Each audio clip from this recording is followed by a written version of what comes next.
Hello, online जितने भी लोग जुड़े हैं सबको मेरी आवाज क्लियरली सुनाई दे रही है?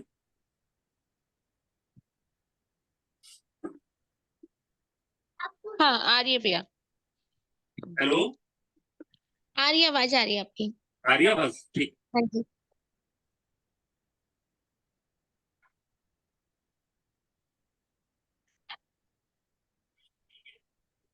हाँ, वो उस दिन एक्टिविटी का इशू था, कर नहीं पाए थे। ठीक। ओके। अब होगी। चलिए आज की क्लास स्टार्ट करते हैं। आज हमारी 5वीं पाठशाला की क्लास है और क्लास स्टार्ट करने के पहले हम मंगलाचरण करते हैं, नमोकार मंत्र। सब लोग हाथ जोड़ लेंगे, नमोकार मंत्र पढ़ेंगे, उसके बाद क्लास शुरू करेंगे। ओम नमो अरिहंताणं नमो सेद्धाणं नमो आयरियाणं नमो अझायाणं नमो लोए सवसाहुणम्।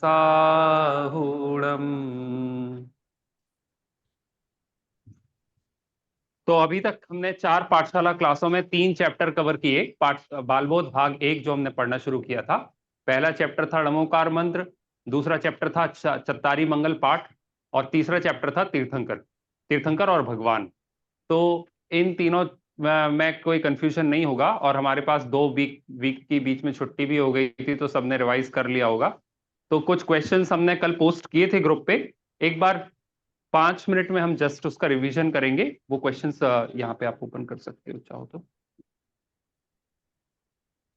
हाँ, तो क्वेश्चंस मैं बोलता जाता हूँ और उसके जो शॉर्ट में आंसर्स हैं, आप लोगों ने आंसर सोच रखे होंगे और अगर नहीं किया है तो हम शॉर्ट में उसको आंसर्स को डिस्कस कर सकते हैं। पहला क्वेश्चन था भगवान किसे कहते हैं।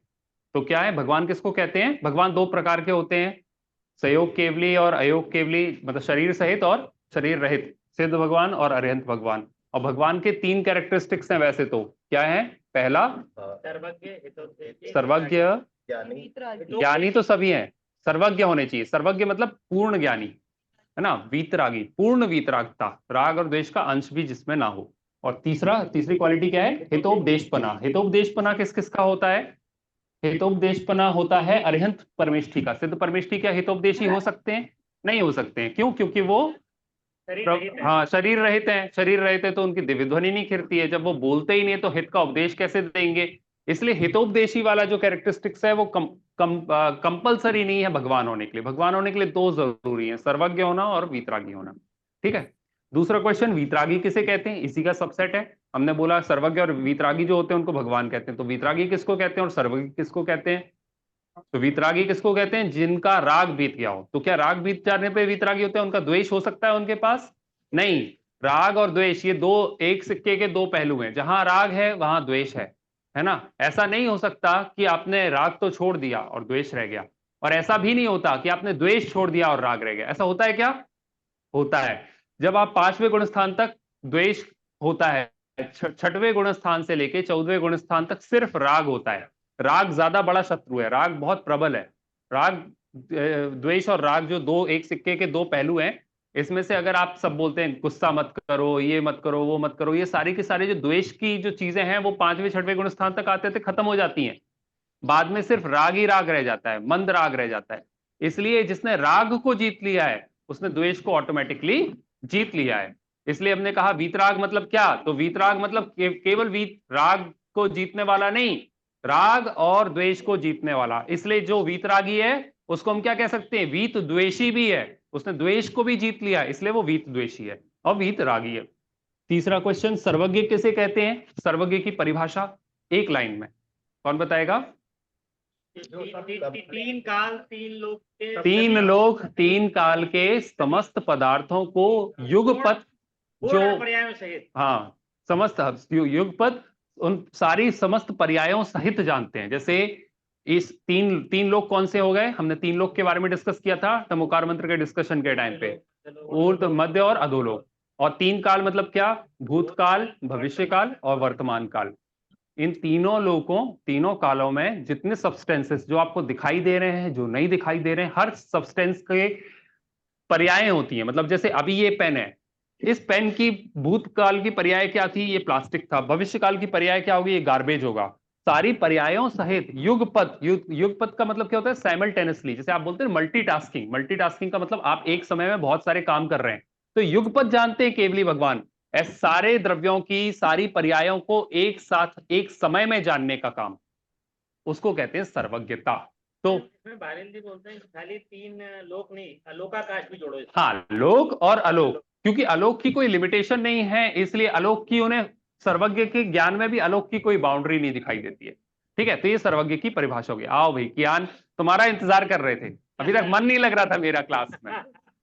आ जाओ, अगर धूप लग रही है तो इस तरफ आ जाओ, आगे आ जाओ।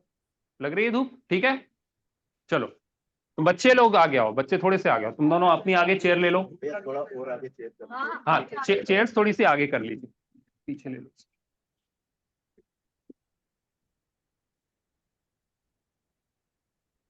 अभी कुछ दिनों की बात है, फिर ये धूप अच्छी लगने लगेगी, फिर प्रॉब्लम नहीं होगी। चलिए नेक्स्ट, एक इसमें इसमें ज्वाइन क्यों कर? ठीक है, हाँ हाँ, ठीक है ठीक है। चलिए, फोर्थ क्वेश्चन आते हैं। तीर्थंकर किसे कहते हैं? तीर्थंकर किसे कहते हैं? तीर्थंकर चैप्टर पढ़ लिया, तो तीर्थंकर किसको कहते हैं? धर्म तीर्थ, जो धर्म तीर्थ की स्थापना करें। जो धर्म तीर्थ का, हाँ बोलो, वेरी गुड, जो धर्म तीर्थ का, बहुत बहुत बढ़िया, जो मोक्ष मार्ग का रास्ता दिखाते हैं। इसी को हम शाब्दिक भाषा में, पारिभाषिक भाषा में क्या कहते हैं? जो धर्म तीर्थ का प्रवर्तन करते हैं। धर्म तीर्थ का प्रवर्तन मतलब क्या? धर्म क्या है ये दूसरों को बताते हैं। धर्म क्या है? धर्म मोक्ष का मार्ग है, इसलिए जो मोक्ष का रास्ता दिखाते हैं वो कहो या धर्म तीर्थ का प्रवर्तन कहो, दोनों बात एक ही है। तो जो मोक्ष का रास्ता दिखाते हैं उनको तीर्थंकर कहते हैं। और तीर्थंकर के क्या क्या कैरेक्टरिस्टिक्स होते हैं वो जल्दी से बताइए। 3 कैरेक्टरिस्टिक्स हमने क्लास में बताए थे। क्षमाकरण लगते हैं। हाँ, उनका समोचरण लगता है। दूसरा, पंचकल्याणक होते हैं। पंचकल्याणक होते हैं। दिव्य ध्वनि गिरती है। दिव्य ध्वनि खिरती है, समोचरण लगता है में इंक्लूड हो गया। उनका तीर्थंकर नाम कर्म का महापुण्य का उदय होता है। समवसरण आदि विभूतियों से युक्त होते हैं। और क्या है तीसरा पॉइंट? जो धर्म तीर्थ का उपदेश देते हैं। ठीक है ना, 3 हो गए। धर्म तीर्थ का उपदेश देने वाले मतलब दिव्य ध्वनि खिरती है। समवसरण आदि विभूतियों से बहुत सारी उनकी प्रॉपर्टी होती है, वेल्थ होती है, जो डिस्कस करी थी, उससे युक्त होते हैं। और जिनका तीर्थंकर नाम कर्म का महापुण्य का उदय होता है, इसलिए तीर्थंकर नाम कर्म के महापुण्य के उदय में ही उनके पंच कल्याणक होते हैं। तो ये जो सारे कैरेक्टरिस्टिक्स जिसमें पाए जाते हैं वो जीव क्या कहलाता है? वो तीर्थंकर कहलाता है। क्या चीज होती है? क्या होता है?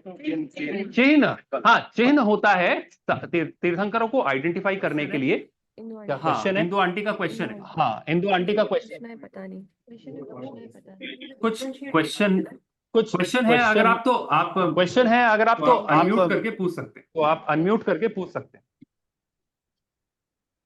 चलिए, शायद वो गलती से रेज हैंड हो गया था। चलिए, शायद वो गलती से रेज हैंड हो गया था। तीर्थंकर ठीक है, तो तीर्थंकर के 3 क्वालिटीज हमने पढ़ ली। नेक्स्ट क्वेश्चन पे आते हैं। नेक्स्ट क्वेश्चन क्या था? तीर्थंकर को जानने से क्या लाभ है? तीर्थंकर को, भगवान को जानने से, हमने चैप्टर पढ़ लिया, उससे क्या फायदा हुआ? हमें क्या फायदा हुआ? क्यों पढ़ा हमने चैप्टर? कि हमें ये पता चल गया कि हमारे भगवान कौन है। जब हमें ये पता चल जाएगा हमारे भगवान कौन है, तो हमें ये भी पता चल जाएगा कि हमारे भगवान कौन नहीं है।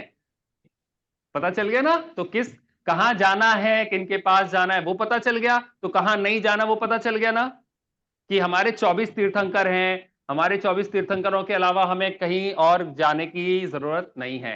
इनको आइडेंटिफाई करते हैं। 24 चिन्ह याद कर लिए? बहुत दिनों का टाइम मिला था, याद करे? नहीं करे? नेक्स्ट वीक सुनूंगा मैं।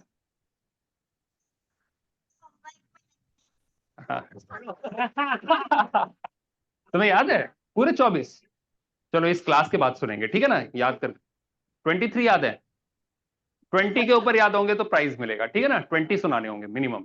चलो नेक्स्ट क्वेश्चन। तीर्थंकरों को जानने से क्या लाभ है? हम तीर्थंकरों को जानते हैं तो उनके गुणों को जानते हैं, उन पर श्रद्धान बढ़ता है कि हम, ये तीर्थंकर इतने महान हैं, सर्वज्ञ हैं, वो वीतरागी हैं। सर्वज्ञ है तो सब जानते हैं, वीतरागी हैं तो उनमें राग द्वेष नहीं है, तो वो जो भी बोलेंगे वो हित का ही उपदेश देंगे। अगर मैं उनके हित का उपदेश सुनूंगा, ध्यान से सुन के समझ के उसका आचरण करूंगा, तो मेरा भला होगा, मेरा हित होगा। ऐसी अंदर में मान्यता बैठती है, जिससे हमारा संसार कम होता है, मोक्ष मार्ग बढ़ता है। 6th question. तीर्थंकरों व भगवान में क्या समानता है? क्या बताया था, एक वेन डायग्राम बना के बताया था कि सारे तीर्थंकर भगवान है, लेकिन क्या सारे भगवान तीर्थंकर हैं? नहीं, बहुत सारे दूसरे भगवान है, जैसे भरत चक्रवर्ती हो गए, है ना, कितने सारे केवलियों के हम, बाहुबली भगवान हो गए, कितने सारे केवली हम पढ़ते हैं। जैसे मथुरा 84 में कौन मोक्ष किया? जम्बू स्वामी। तो जम्बू स्वामी कौन थे? भगवान है कि तीर्थंकर है? भगवान है। तीर्थंकर थे क्या? नहीं थे। तो इस तरीके से भगवान और तीर्थंकर में क्या समानता है? समानता क्या है? वीतरागता और सर्वज्ञता। ये दो क्वालिटीज सारे भगवानों में भी है, सारे तीर्थंकरों में भी है ना। और हितोपदेशपना भी सारे तीर्थंकरों में, सारे भगवानों में होता है। होता है क्या? नहीं, इसमें ऑप्शन है। बताया था लास्ट क्लास में कि जो केवली ऐसे होते हैं, मूक केवली होते हैं, जो किसी को दिव्य ध्वनि नहीं जिनकी खिरती है, गंधकुटी बनती है, लेकिन कभी कभी उपदेश नहीं देते हैं। भगवान बने, भगवान बनने के बाद चुपचाप मौन रहे, मौन रह के मोक्ष चले गए, किसी को कोई उपदेश नहीं दिया, तो उसमें उनका हितोपदेशपना साबित नहीं होता, सिद्ध नहीं होता।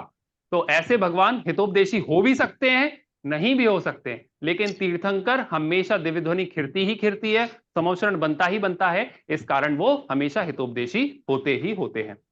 नेक्स्ट क्वेश्चन, तीर्थंकर भगवान में अंतर बताइए। बहुत सारे अंतर थे, किसी 5 कल्याणक होते हैं या नहीं होते हैं, है ना। समोचरण बनता है, इनका समोचरण नहीं, इनकी गंधकुटी होती है। ये इनकी कितनी विभूतियों से युक्त होते हैं, कितनी मतलब प्रॉपर्टी होती है, जरूरी नहीं सारे सामान्य भगवानों की हो। इस तरीके से बहुत सारे अंतर है। और बहुत सारी विशेष बातें मैंने कल शेयर करी थी एक पेज के पीडीएफ में, जिसमें किन किन तीर्थंकरों के अपर दूसरे नाम हैं, कौन से तीर्थंकर पंचबाल्यती में आते हैं, कौन से तीर्थंकर किस किस कलर के हुए, ऐसे बहुत सारे क्वेश्चंस थे। वो क्वेश्चंस आगे भी क्विजेस में पूछे जाते हैं हर बार 10 लक्षण में, इसलिए अगर आप उसको पढ़ लोगे तो आपको हमेशा पता रहेगा। जैसे कि कलर्स में 2 तीर्थंकर, 2 गोरे, 2 सांवरे, 2 हरियल, 2 लाल, बाकी किस कलर के? बाकी सारे गोल्ड। तो वो कौन कौन से तीर्थंकर हैं जो 2 गोरे हैं? कौन है? पुष्पदंत और पुष्पदंत हैं, और सुपार्शनाथ तो हरे हैं। सफेद कौन है? चंद्र प्रभु और पुष्पदंत भगवान सफेद है ना। इस तरीके से आपको कलर, हमें मेरे को भी याद नहीं है, हम लोग कलर याद रखेंगे तो हमें वो रहेगा कि मतलब आइडेंटिफिकेशन रहेगा। कई जगह 24 जो बनती हैं, कई जगह कलर्स का डिफरेंशिएशन होता है कि आप लाल कलर के पत्थर से लाल भगवान बनाएंगे, सफेद से सफेद, काले से काले। तो हाँ, बहुत सारा, हाँ चंदेरी में है। तो इस तरीके से 24 में कलर से भी आइडेंटिफाई किया जा सकता है, चिन्ह से और कलर से आइडेंटिफाई किया जा सकता है। चलिए, ये हो गया तीर्थंकर का रिवीजन। अब हम आज के चैप्टर पे आते हैं, जो कि सबसे बेसिक चैप्टर होना चाहिए और है, जिसका नाम है देव दर्शन। क्या है? क्या देख रहे हो यहां? क्या है आज के चैप्टर का? चीटी नहीं देखना है, ये बोर्ड पे देखना है। क्या? देव दर्शन। देव का मतलब बेटा, देव मतलब भगवान। देव तो वो भी होते हैं, इंद्रदेव पानी बरसाते हैं, नहीं, उनको भी तो देव कहते हैं। कौन से देव की बात कर रहे हैं हम यहाँ पे? तीर्थंकर, तीर्थंकर भगवान की, या हम अपने भगवान की। तो देव का मतलब यहाँ पे, इस जगह पे जब भी हम डिस्कस करेंगे, हम देव शास्त्र गुरु में जो देव लेते हैं, यहाँ पे हम बात कर रहे हैं देव शास्त्र और गुरु। तो इस देव शास्त्र गुरु में जो देव आते हैं, वो देव, हम किन देवों की बात? हाँ, ब्लैक से ठीक। देव शास्त्र गुरु में जो देव आते हैं, वो देव कौन से होते हैं? हम वीतरागी भगवान, वीतरागी सर्वज्ञ भगवान। जब भी हम देव बोलेंगे, देव शास्त्र गुरु के देव की बात करेंगे, जिनके दर्शन की हम बात करेंगे, तो उसका मतलब क्या होगा? वीतरागी सर्वज्ञ जो भगवान है, वो हमारे देव हैं। तो उनका दर्शन करना, उनका दर्शन कहां पे होता है? दर्शन मतलब क्या? दर्शन के 2 अर्थ हैं अपने जैन धर्म में। दर्शन का एक अर्थ है श्रद्धान, जो कि हम बाद में पढ़ेंगे, मतलब सम्यक दर्शन कहते हैं ना, सम्यक दर्शन हो गया, सम्यक श्रद्धान हो गया, फेथ हमारा स्ट्रांग हो गया, वो तो हो गया एक दूसरा मतलब, जो अभी यहाँ पे नहीं है। अभी दर्शन का सामान्य मतलब निकाले, दर्शन मतलब दिखना, देखना। तो भगवान को देखने हम कहाँ जाते हैं? दर्शन करने कहाँ जाते हैं? देखने आते हैं भगवान को। कहाँ जाते हैं? मंदिर में। तो देव दर्शन का मतलब क्या? देव दर्शन का मतलब मंदिर जाना, मंदिर जाके क्या करना?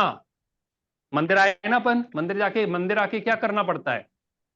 पूजा पाठ करना पड़ता है। तो आज हम यही पढ़ेंगे बेटा क्लास में। क्या पढ़ेंगे?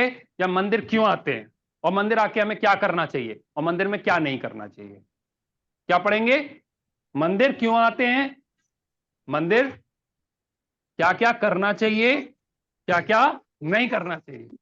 ठीक है। बहुत सिंपल चैप्टर है बच्चों के लिए। बच्चों के लिए है कि बड़ों के लिए भी है? बड़ों के लिए भी है। क्यों बड़ों के लिए है? क्योंकि जब भी कोई विधि होती है, जैसे आप कोई भी आपको रेसिपी बनानी होती है, तो बार बार रेसिपी के लिए वीडियोस देखते हैं ना यूट्यूब के। एक बार देख भी लिया हो लेकिन फिर बनाना हो तो दोबारा से रिवाइज करते हैं। क्यों? क्योंकि थोड़ी भी भूल चूक होती है तो वो टेस्ट नहीं आएगा जो आपको एक्चुअल फॉलो करने से आएगा। इसी प्रकार से देव दर्शन करने का क्या प्रयोजन है? दो प्रयोजन है। एक तो पहला सबसे जो जिसको परमार्थ प्रयोजन कहते हैं, जो सबसे बड़ा प्रयोजन है, वो है हमें मोक्ष की प्राप्ति, हमें सुख की प्राप्ति होनी चाहिए। और दूसरा प्रयोजन है जब तक सुख की प्राप्ति नहीं होती तब तक हमारे पाप कम हो और पुण्य का बंध हो। ये दूसरी प्रयोजन है जो छोटा प्रयोजन है। ये तो होता ही होता है। और जब आप और ज्यादा कॉन्सेंट्रेट करते हो तो आप परमानेंट सुख पे या मोक्ष पे को प्राप्त करने के लिए आगे बढ़ते हो। वो हमारा परमार्थ प्रयोजन है।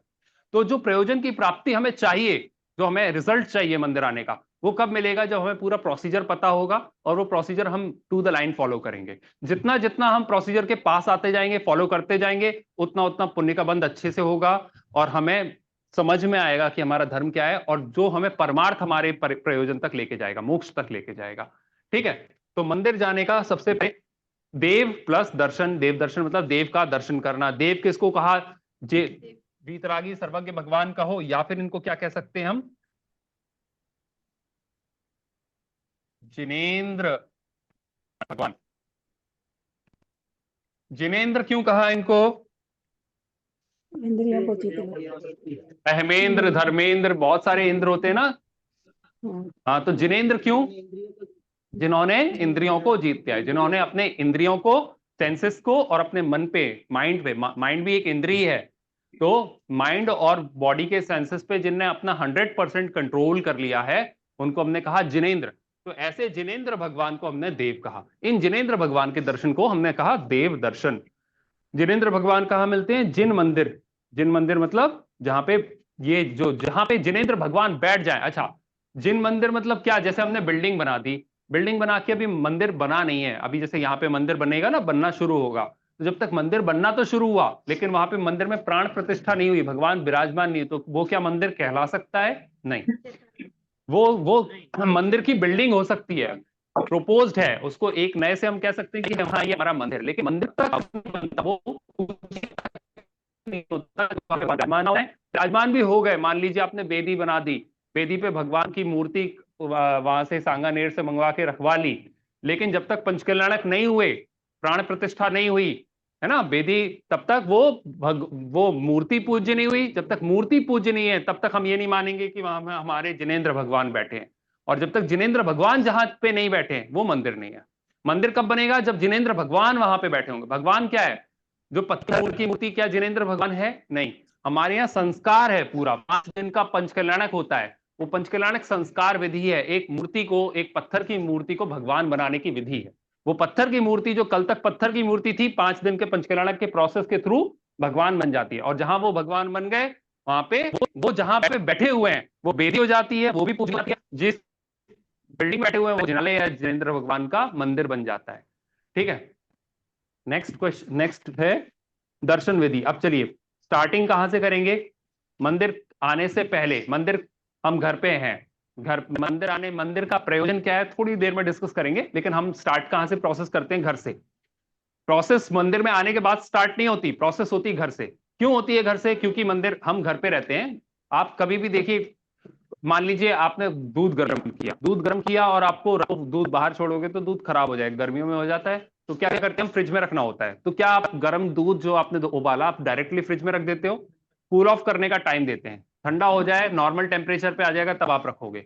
यही है मंदिर, क्योंकि पुण्य का स्थान है और आप घर पे पाप की गतिविधियों में लगे रहते हो। There is a huge difference between the two. तो जो मंदिर आने का कार्यक्रम है वो एक कूल ऑफ पीरियड है आपका, कि आपको पाप में से पुण्य में आना है। 1 मिनट में, सेकंड्स में आप चेंज नहीं कर सकते अपने माइंड को, आप अपने थॉट्स को। तो क्या करोगे? जब मंदिर जाने का आपने प्लान बनाया, हमें मंदिर जाना है, तो मंदिर जाना है तो पहले, सबसे पहले अपने मन को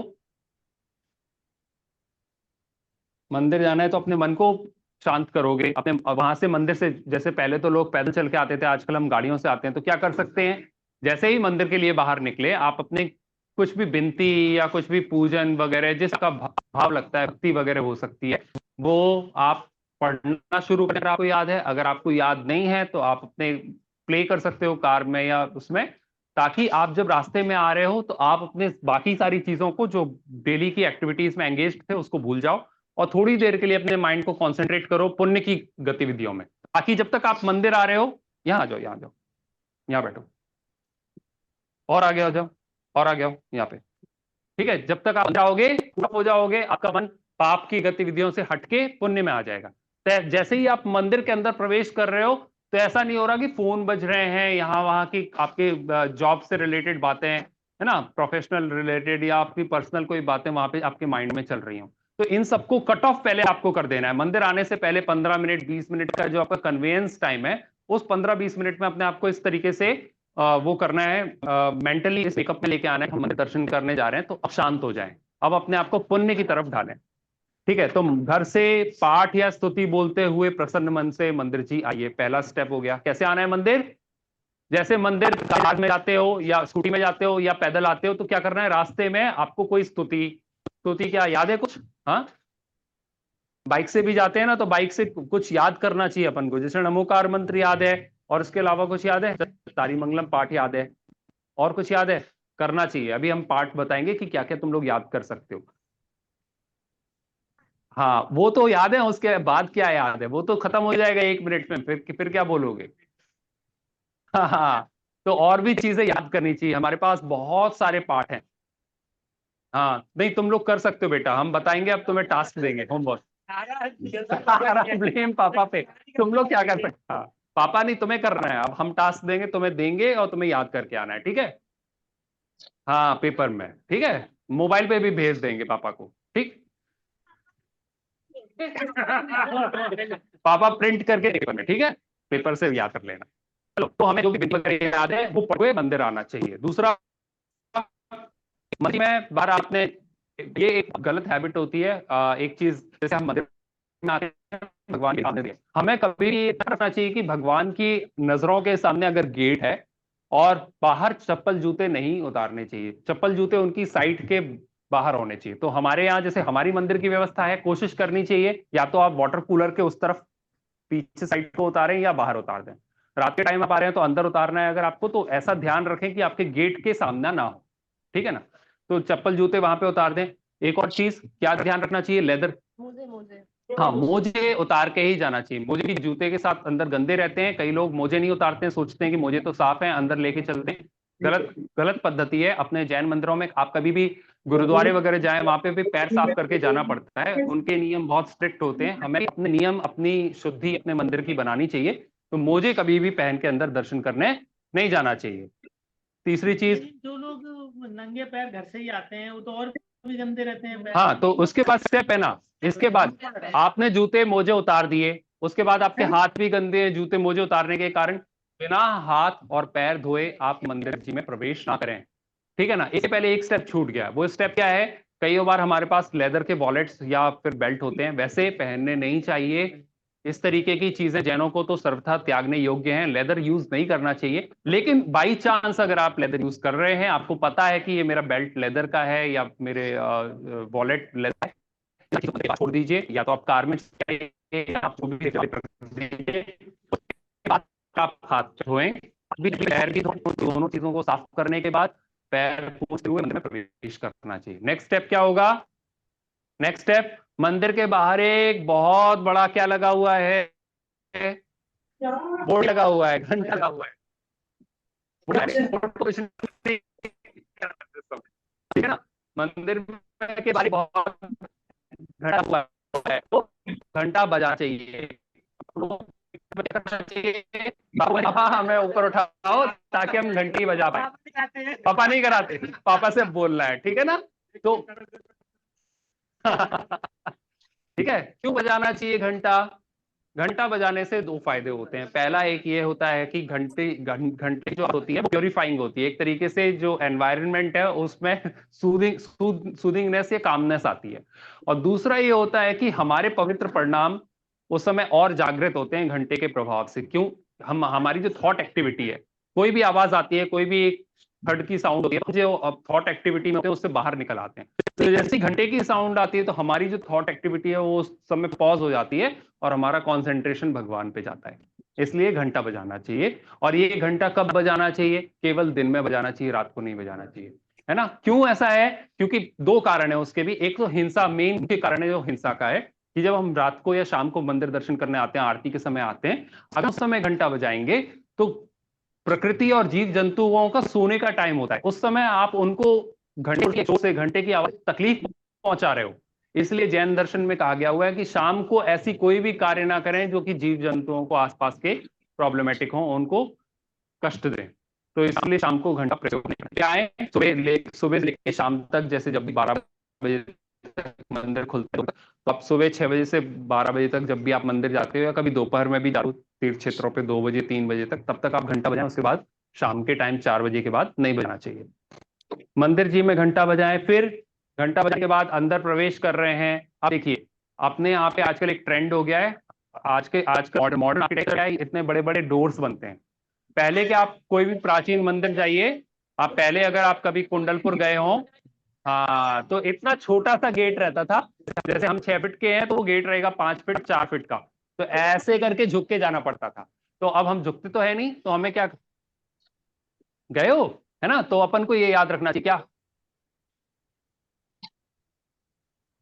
हाँ, बहुत सारे बने हुए अपने मंदिर। तो पुराने वाले जो मंदिर है ना, उनमें छोटे गेट्स होते थे। अब बड़े मंदिर, बड़े जो गेट्स वाले मंदिर बन रहे हैं ना, तो अब अपन मंदिर के अंदर कभी घुसे तो क्या करना चाहिए?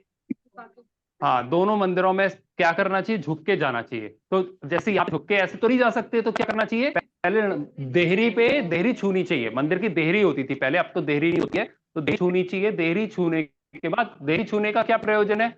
जैसे किसी बड़ी पवित्र जगह पे जाते हैं या किसी पवित्र व्यक्ति से मिलने जाते हैं तो हम उनके पांव छूते हैं। इसी तरीके से ये जो नव देवताओं में ये भी अपना जिन मंदिर भी आता है, नव देवता है। तो क्योंकि हम जिन मंदिर के अंदर प्रवेश कर रहे हैं, इसलिए हम देहरी छू के अंदर प्रवेश करेंगे। ठीक है, ये अपना नियम बना ले। घंटा बजाया, उसके बाद हाथ पांव धोने के बाद, पहले हाथ पांव धोने के बाद आपने घंटा बजाया, उसके बाद आपने देहरी छी, आप अंदर पहुंच गए। अंदर के बाद क्या करें? फर्स्ट काम, हाँ बोलिए बोलिए बोलिए। हाँ,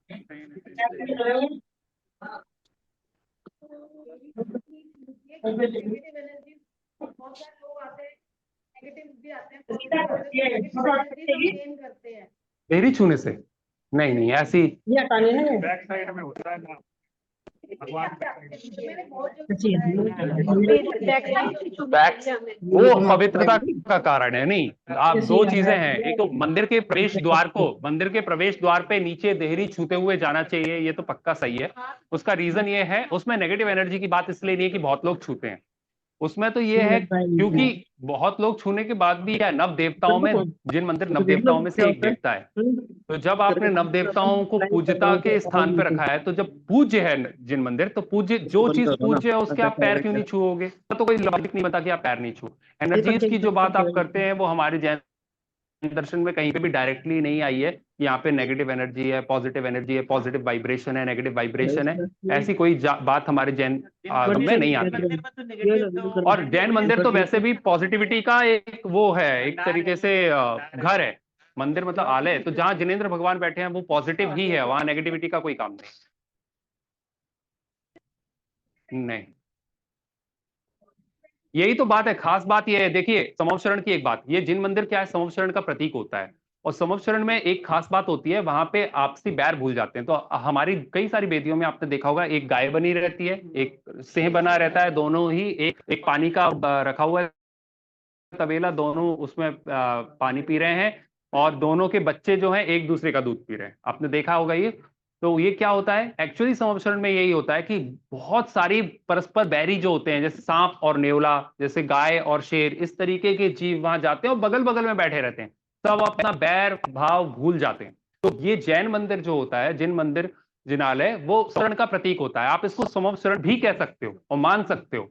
तो क्योंकि ये समोपशरण का प्रतीक है, इसलिए आपको ये मानना पड़ेगा कि यहाँ पे जो भी जीव इसके अंदर गया वो अपनी सारी नेगेटिविटी छोड़ के गया है, इसके अंदर कोई नेगेटिविटी नहीं है, क्योंकि ये समोपशरण। जैसे वहां पे शेर भूल जाता है, अपना बैर भूल जाता है ना, सांप और नेवला अपना बैर भूल जाते हैं, तो यहाँ पे आपका कोई बैरी भी आ रहा हो और वो भी आपके बगल में बैठा हुआ है, तो भी वो बैर अपना भूल के अंदर आया, ऐसा आपको मानना चाहिए। ठीक है, इसलिए ये जो देहरी नहीं छूने वाली बात है वो सही नहीं। दूसरी बात इसमें जो साथ में अंकल कि ये बात जरूर है कि आप अगर सही शुद्ध वस्त्र नहीं पहने हैं, धोती दुपट्टा नहीं पहने हैं, तो बेदी मत टच मत करिए। आप पीछे परिक्रमा लगाते हैं, बहुत गलत हैबिट हम लोगों में, कई लोगों को आपने देखी होगी कि हम जब पीछे से आते हैं तो ऐसे हाथ लगा देते हैं। हम अशुद्ध हैं, वस्त्र हमारी शुद्धि नहीं है। स्त्रियों को तो बिल्कुल हाथ नहीं लगाना चाहिए अपने यहाँ पे दिगंबर तेरा पंथ में, और पुरुषों को भी तब तक नहीं लगाना चाहिए जब तक वो शुद्ध धुले हुए वस्त्र ना पहने हुए हों। ठीक है, तो बेदी को हाथ ना लगाएं, वो उससे भगवान की अभिनय होती है, अभिनय का पाप आपको लगता है, इस कारण से, कोई नेगेटिविटी का कारण या पॉजिटिविटी का कारण नहीं है, उसमें भी अभिनय का कारण कि हम अगर गंदे वस्त्रों से हाथ लगाएंगे तो नेगेटिव हमें पाप का बंद होगा, अभिनय होगी भगवान की, इसलिए हमें बेदी पे हाथ नहीं लगाना चाहिए। तो हम अंदर घुसे, देहरी छू के पहले क्या 3 वर्ड्स बोल रहे हैं? निश्चही, निश्चही, निश्चही। निश्चही कैसे लिखते हैं?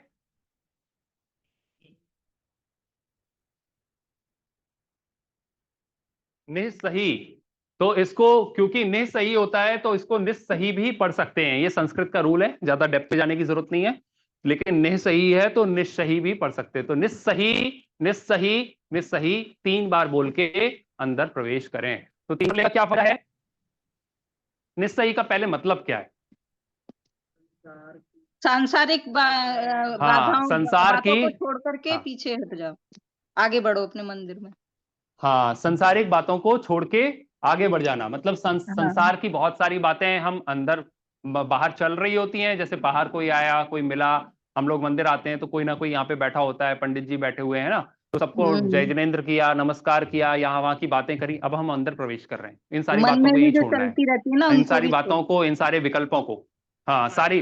तो देखिए, हमारे जैन धर्म में कभी भी कोई बात हर बार 3 बार रिपीट की जाती है। तो 3 बार रिपीट करने का एक बेसिक रीजन है जो मैं अभी आपको बता रहा हूं, आप हमेशा के लिए याद रख सकते हो। 3 बार रिपीटिशन का क्या क्या कारण हो सकते हैं। पहला एक रीजन होता है मन वचन काय, मन से, वचन से और काया से। मन से निश्चही, वचन से निश्चही, काया से निश्चही। इसका मतलब मैं मन के सारे बाहर के विकल्पों को छोड़ता हूं, मैं वचन से, अंदर मंदिर के मैं जाने के बाद अपने वचन से बाहर की कोई बात नहीं करूंगा, और मैं अंदर मंदिर के में जाने के बाद अपनी काया से, अपने शरीर से बाहर का कोई काम नहीं करूंगा। तो इसमें क्या क्या चीजों का त्याग हो गया हमारा? हम मोबाइल का त्याग कर रहे हैं, क्योंकि मोबाइल किस काम आता है? मोबाइल अगर आप देव स्तुति पढ़ने के लिए या प्रवचन सुनने के लिए यूज कर रहे हो तो वो वैलिड है, कोई दिक्कत नहीं है। लेकिन आप बाहर की सांसारिक वस्तुओं का त्याग कर रहे हो, बाहर की सांसारिक बातों का, सांसारिक लोगों का त्याग करके मंदिर में जा रहे हो, तो मोबाइल का यूज, अंदर रिंगटोन बज रही है और आपने अगर फोन करके उठाया तो क्या हो गया? आपने जो निश्चही बोला था उसका अनादर कर दिया आपने, क्योंकि आपने मन से, वचन से और काया से निश्चही बोला था। तो आपको ये सारी चीजें आपने छोड़ दी थी मंदिर में जाने के पहले, लेकिन आप फिर वो चीज फॉलो नहीं कर रहे हो। तो इसलिए एक तरीके से, फिर एक और चीज, आपने मन वचन काया से निश्चय बोल दिया। अब आप अंदर गए और वहां पे कोई मिल गया, उसके बाद आपने बोला कि अरे बात आपस में बात, जय जिनेन्द्र हुआ। जय जिनेन्द्र तो आपस का अभिवादन है, ये तो सांसारिक अभिवादन है, कोई ये पारमार्थिक अभिवादन तो नहीं है। जय जिनेन्द्र भी नहीं कर सकते हैं। कमाल की बात है ना। सोचिए हम कितने पवित्र स्थान पे मंदिर के अंदर होते हैं जहां पे एक दूसरे से जय जिनेन्द्र करने की परमिशन भी हमें नहीं है। क्यों? क्योंकि जय जिनेन्द्र को भी क्लासिफाई कर दिया है सांसारिक वस्तुओं में। एक दूसरे का अभिवादन, हेलो हाय करना, हेलो हाय सांसारिक एक एक्सचेंज है, जय जिनेन्द्र करना सांसारिक एक्सचेंज है। ये सांसारिक एक्सचेंज आपने मंदिर के बाहर छोड़ दिए, मन से, वचन से, काय से छोड़ दिए। ये आपको परमिशन नहीं है मंदिर में अंदर जाने के बाद किसी को भी जय जिनेन्द्र करने की। रीजन इसका ये भी है कि अगर आप किसी दूसरे को जय जिनेन्द्र कर रहे हैं, इसका मतलब उस पीरियड में आपको भगवान से ज्यादा महिमा उसकी आई, हाँ, उस व्यक्ति की आई। देखिए बात प्रयोजन की है, बात प्रयोजन की है। 26 जनवरी की परेड में जा रहे हैं, और वहां राष्ट्रपति की सलामी सामने से जा रही है, राष्ट्रपति वहां से सामने से जा रहे हैं और आपका ध्यान राष्ट्रपति पे ना होके बगल वाले पे है, तो इसका मतलब आपने राष्ट्रपति का डिसरिस्पेक्ट किया। इसी तरीके से आप मंदिर में जा रहे हो और बगल वाले से अभिवादन कर रहे हो, जय जिनेन्द्र कर रहे हो, इसका मतलब हमें भगवान की महिमा नहीं आ रही है, उनका डिसरिस्पेक्ट हो रहा है। इसलिए मंदिर में जाने के बाद हमारा एक ही ध्येय है, हमारा एक ही श्रद्धेय है, वो है भगवान। भगवान, देव, शास्त्र, गुरु। तो ऐसा हो सकता है कभी मंदिर में कि वहां पे भगवान के अलावा जिनवाणी जैसे अपने यहाँ रखी हुई है, जिनवाणी को भी आप नमस्कार कर सकते हो, कईयों जगह जिनवाणी की बेदियां बनी होती हैं, आप जिनवाणी को नमस्कार कर सकते हो, गुरुओं को नमस्कार कर सकते हो, बट इन देव शास्त्र गुरु के अलावा आपको किसी को भी नमस्कार करने का, जय जिनेन्द्र करने का अधिकार मंदिर में नहीं है, गलत है वो। इसका एक चीज और बोलते हैं, जब सचेत जैसे आप गए मंदिर में, आपने तो आप सचेत करो कोई अदृश्य रूप में कोई देव दर्शन कर रहा है। नहीं, उसका जो कारण है वो कहते हैं, वो मुझे कहीं पे मेरे को आगम में नहीं मिला। दूसरा एक रीजन मिला जो मैंने पढ़ा, वो ये था कि आप निश्चय ही करके अंदर जाते हो तो आप एक तरीके से एक अलार्म रिंग करते हुए जाते हो कि मंदिर में अगर कोई आपके कुछ कर रहा है तो हम निश्चय ही बोलते हुए जा रहे हैं ताकि वो डिस्टर्ब ना हो। और उसको मतलब एक तरीके से आप अलर्ट कर रहे हो कि कोई मंदिर में दर्शन करने आ रहा है, इसलिए निश्चय ही एक तरीके से पहले से कि मैं मंदिर में दर्शन करने आ रहा हूं, आप डिस्टर्ब मत होइए, इसका एक प्रतीक है। अब हम उसमें एक्स्ट्रा जोड़ लेते हैं कि ये मंदिर में बैठे हुए व्यक्तियों, मनुष्यों के लिए नहीं है, वो देवी देवताओं के लिए कि वो रास्ते से हट जाएं। ये शायद एक्स्ट्रापोलेशन है जिसका आगम में आधार नहीं मिला। ठीक है, ये वैसे भी बात वैलिड इसलिए नहीं लगती हाँ कि निश्चय ही तो हम चाहे 50 लोग आए सब बोलेंगे, अगर कोई देवी देवता अगर कोई है भी तो जो पहला व्यक्ति आया था, जो सबसे पहले मंदिर में गया तब हो गया, तब वो सिंपल एक्स्ट्रापोलेशन है, उसका ज्यादा लॉजिक लगाने की जरूरत इसलिए नहीं है कि हम मान भी ले नहीं मान ले, दोनों में कोई मतलब नहीं, ना नुकसान है ना फायदा है, लेकिन उसका आगम में आधार नहीं। ठीक, तो इसके बाद दर्शन निश्चयी बोलने के बाद, निश्चयी का मतलब समझ में आ गया। एक बात, तीन बोलने का मन वचन काया है, आगे हम और भी चीजें डिस्कस करेंगे कि तीन क्या है। तो तीन में एक होता है कृत, कारित और अनुमोदना। तो हम जो ये क्या कर रहे हैं, निश्चय ही कर रहे हैं, वो कृत से कर रहे हैं, कारित से कर रहे हैं, अनुमोदना भी उसकी कर रहे हैं। मतलब हर प्रकार से हमारा तन मन धन कहो उसको, या कृत कारित अनुमोदना कहो, हम हर प्रकार से सारी चीजें बाहर, सारा संसार का जंजाल बाहर छोड़ के जा रहे हैं अंदर, है ना। आगे चलिए, इसके बाद भगवान की वेदी के सामने पहुंच गए। भगवान की वेदी के सामने पहुंच के क्या करना चाहिए, निश्चय ही बोल दिया। अब भगवान की वेदी के सामने आ गए, हाथ जोड़ने चाहिए। हाथ जोड़ के क्या करना चाहिए, बोलना चाहिए ओम जय जय जय नमोस्तु नमोस्तु नमोस्तु नमो अरिहंताड़म, और बाकी का पूरा नमोकार मंत्र। तो क्या क्या बोला अपन ने, निश्चय ही बोलते हुए मंदिर में प्रवेश किया, हाथ जोड़ा, वहां पे बोला ओम। ओम क्या है, ओम बीजाक्षर है। ओम में क्या समाये हुए हैं, पंच परमेष्ठी समाये हुए। तो सबसे पहला शब्द हमारे अंदर मंदिर में हाथ जोड़ने के बाद निकलता है, तो क्या निकलता है, ओम। पांचों परमेष्ठियों को एक बार में याद किया, फिर क्या बोला, जय जय जय। सब तीनों को वही तीन बार क्यों बोला, मन से, वचन से, काया से नमस्कार करता हूं, जय। फिर नमोस्तु नमोस्तु नमोस्तु, नमोस्तु का मतलब क्या, नमः तू, नमः मतलब नमस्कार, तू मतलब तुम्हें, नमोस्तु नमोस्तु नमोस्तु, तीनों को तीनों मन से, वचन से, काय से, कृत से, कारित से, अनुमोदना से मैं नमस्कार करता हूं। फिर नमोकार मंत्र बोला। ये तीन का मतलब ये भी है, संस्कृत में तीन जो है प्लूरल है। हाँ वो भी है, हाँ वो अभी हम परिक्रमा के उसमें मैं बताने वाला था, पहले आपने बोल दिया। तो क्या है, जैसे हम तीन परिक्रमा तीन क्यों लगाते हैं, चार क्यों नहीं लगाते, पांच क्यों नहीं लगाते, क्योंकि तीन बहुवचन का प्रतीक है। जैसे एक बोला तो एक वचन हो गया, दो बोला तो द्विवचन हो गया, और तीन बोला तो बहुवचन हो गया। तो तीन बोलो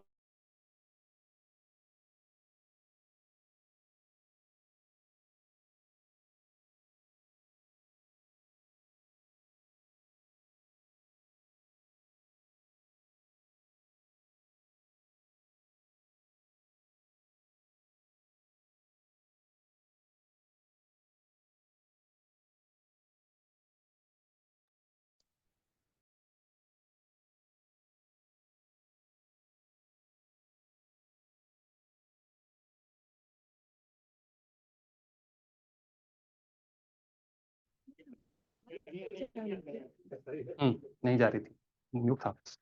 ठीक है, इसके बाद आपने नमस्कार कर लिया, अब आपने गंधोदक लगाया, गंधोदक लगाने के लिए गए, अब गंधोदक कहाँ कहाँ लगाना चाहिए?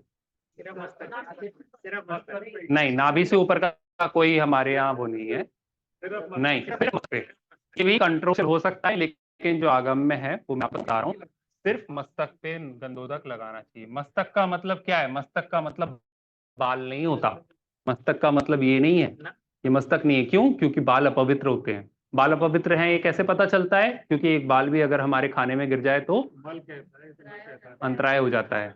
तो ये बाल अपवित्र हैं, बालों पे गंधोदक नहीं लगाना चाहिए।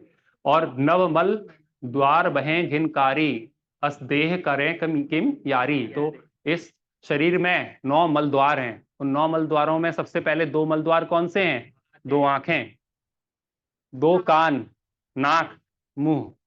तो क्या ये नाभि के ऊपर है? हाँ, सारे ये नाभि के ऊपर। नाभि खुद भी एक मल द्वार है, तो नाभि के ऊपर सारी चीज पवित्र नहीं है। ये नव, हाँ, नहीं नहीं, वैसे ही है। ये नहीं, बोलने की बात है कि गंधोदक लगाया, कहीं पे भी आगम सम्मत ये बात ही नहीं आती है। मैना सुंदरी जब हुई थी तब ये विधान लिखा ही नहीं गया। मैना सुंदरी, हाँ, सिद्ध नहीं, वो अभी का जो विधान है जो हम पढ़ते हैं वो तो 200-400 साल पहले लिखा गया। मैना सुंदरी की तो कहानी है। तो बात ये होती है कि जब जो लिखता है, जो ऑथर होता है, वो ऑथर उस समय जो समाज में चीजें चली आ रही हैं उसके हिसाब से लिखता है। तो उस समय जो आज से 200-300 साल पहले जब वो सिद्ध चक्र विधान लिखा गया, तब तो जो प्रचलित थी उसमें उस हिसाब से लिखा गया। बट जो गंधोदक की लगाने की विधि है उसमें क्लियरली लिखा हुआ है कि मस्तक में लगाना चाहिए। और उसका लॉजिक जो मैं दे रहा हूं वो ये है कि हाँ, अशुद्ध हो जाता है, क्योंकि 2 आंखों में आपने अगर आंखों के ऊपर लगा लिया, आंख तो अपवित्र है। आप जहां तक कि अगर स्वाध्याय कभी कर रहे हो और स्वाध्याय करते समय अगर आपने आंख में से ऐसे हटा लिया, ऐसे कुछ कर लिया ना, तो आपको हाथ धोना चाहिए, क्योंकि ये पूरे के मल द्वार है। मल, यहाँ से शरीर का मल निकलता है। आप लोग यहाँ आ जाइए, जिनको भी गर्मी लग रही है यहाँ पे ये कुर्सियां यहाँ पे आगे रखते हैं। हाँ, ठीक है, ठीक है। तो जो भी मल द्वार हैं इनको नहीं छूना चाहिए। गंधोदक केवल मस्तक पे लगाना चाहिए, न कानों में, न आंखों में, न मुंह पे, इस तरीके से नहीं लगाना चाहिए। कई लोग गले पे लगाते हैं, चेस्ट पे लगाते हैं, लेकिन ये सारी प्रोसेस जो है गलत है। वो बहुत बहुत क्या है अंकल, हम ऐसे समय में और ऐसे समाज में रह रहे हैं कि हमें डिस्टिंक्शन नहीं पता चलता कि क्या हमारी परंपरा है, क्या हमारी प्रथा है, कई क्या परंपराएं दूसरी समाजों की हैं, दूसरे धर्मों की हैं, और हमने कब उनको अडॉप्ट कर लिया हमें पता ही नहीं चलता। तो इसलिए बार बार हमें कोशिश करनी चाहिए कि जो भी प्रोसेस हम फॉलो कर रहे हैं उसका आगम में आधार ढूंढें। या तो कोई बहुत ज्ञानी गुरुजन है जिनका बहुत खुद का स्वाध्याय है, जिनने आगमों से बहुत पढ़ा है, उनसे पूछें। और अगर वैसे ज्ञानी गुरु हमेशा नहीं रहते तो बेस्ट तरीका क्या है? हमारे पास तो इतना यहाँ के अपने जैन मंदिर में बहुत अच्छे अच्छे ग्रंथ हैं। जैन धर्म जानिए, जैसे प्रमाण सागर महाराज जी का है, इस तरीके के बहुत सारे आप चीजें जैसे वो उठा के पढ़ोगे आपको सारी चीजें उसमें मिलेंगी। तो जो आगम सम्मत है वो हम करें, सुनी सुनाई या देखी दिखाई ना करें। सिर्फ 2 जो मस्तक पे लगा सकते हैं, अगर हाथ में वो ज्यादा ले लिया आधा चम्मच तो वो फिर ये बिल्कुल सही बात है। ये प्रैक्टिकल इम्प्लीमेंटेशन में सारी प्रॉब्लम्स आती हैं। या तो कोई बूंद लो, बिल्कुल सही बात है। गंधोदक अगर आप एक जरूरत से ज्यादा ले लोगे, आप अगर 5 ml 6 ml 10 ml ले लोगे, तो वो इतना सारा गंधोदक आप लगाओगे कहाँ? वो तो गिरेगा ही नीचे। और गंधोदक जमीन पे टच नहीं होना चाहिए। आपने यहाँ पे खूब सारा लगा लिया, वो टप टप टप टप हो रहा है नीचे जमीन पे, तो अभिनय का पाप कौन ले रहा है? आप ले रहे हो। सिर पे लगा लो, बालों में लगा लो, तो बालों में लगा रहे हो तो गंधोदक का तो अपमान किया आपने। घर लेके जाना अपवाद है। अपवाद मतलब मुख्य, एक होता है मुख्य मार्ग, एक होता है अपवाद मार्ग। मतलब पगडंडी है, एक तरीके से मेन रोड नहीं, हाईवे नहीं है। हाईवे तो यही है कि आपको मस्तक पे लगाना है और मंदिर आके लगाना है, और वो केवल उस समय परमिटेड है कि जब कोई अशक्य अवस्था में है, मंदिर नहीं आ सकता। अगर मंदिर आ नहीं सकता उसके लिए आप गंधोदक लेके जा रहे हो, दैट इज ओके। मंदिर आ सकता है, आ नहीं रहा है, आप उसके लिए गंधोदक लेके जा रहे हो, नॉट ओके। केवल एक अपवाद मार्ग है, पगडंडी है। स्पेशल केस में परमिशन दी गई है कि बोलते हैं कोई भी आता है मेहमान, आप स्वागत उसी से करो, ये करो। वो मेरे को लगता है कि पता नहीं अब ये अपवाद मार्ग मुख्य मार्ग में कन्वर्ट हो जाएगा। हमें फिर क्या है, फिर लोगों में वो शुरू हो जाएगा। अपवाद मार्ग रहना चाहिए। मतलब एक्सेप्शन है, आपको कभी स्पेशल केस में परमिशन दी गई है, वो स्पेशल केस एक्सेप्शनल केस को एक्सेप्शनली रहने देना चाहिए, उसको डेली की हैबिट नहीं बनाना चाहिए। सीधी सी बात ये, ठीक है। चलिए, इसके बाद गंधोदक अपने मस्तक पे लगाएं। इसके बाद चित्त को एकाग्र कर भगवान की स्तुति बोलते हुए 3 प्रदक्षिणा दें। गंधोदक लगा लिया। इसमें थोड़ा सा क्लैरिटी और ये कर देते हैं ना कि हाँ। बहुत ज्यादा क्रेज होता है, लगाना चाहिए। देखिए, सबसे पहले उसका कारण जाने कि गंधोदक देखिए, मस्तक पे लगने का रीजन क्या है। हाँ, एक्चुअली सबसे पहले प्रॉब्लम ये होती है बीमारी ठीक हो कि जाएगी, हम किसी हमारी किसी भी चीज का वेटेज बहुत हाई कर देते हैं। वेटेज हाई करने का मतलब है कि हमने मान लिया कि अगर हम मंदिर में गए और हमने गंधोदक लगा लिया तो सब 100 पाप धुल गए। तो जब आपने किसी चीज का जितना इंपॉर्टेंस है उस इंपॉर्टेंस से उसको 100 गुना इंपॉर्टेंट पोजीशन पे रख दिया तो वो सारा इंपॉर्टेंस, सारा फोकस उसी चीज पे चला जाता है। गंधोदक ऐसा नहीं है कि गंधोदक लगाने से आपके पाप धुल जाएंगे। गंधोदक क्यों लगाया जाता है, गंधोदक क्या होता है? गंधोदक भगवान की स्पर्श किया या चरण स्पर्श किया हुआ पानी है। तो आपने वो पानी, क्योंकि वो भगवान का शरीर पवित्र है और उस भाव से जब आपने प्रक्षाल लिया, जिसने भी प्रक्षाल किया वो उनका जो चरण पाद से धुलता हुआ पानी आया, उसको आप अपने रज पे मतलब ऊपर धारण करते हो। उसका एक सिग्निफिकेंस ये कि आप ये बता रहे हो कि भगवान आपके चरण की धूल भी मेरे मस्तक पे है। चरण की धूल मेरे मस्तक पे का मतलब क्या है कि अगर आपने जो बोला है, आपका करा हुआ, आपका किया हुआ हर चीज मुझे एक्सेप्टेंस होता है।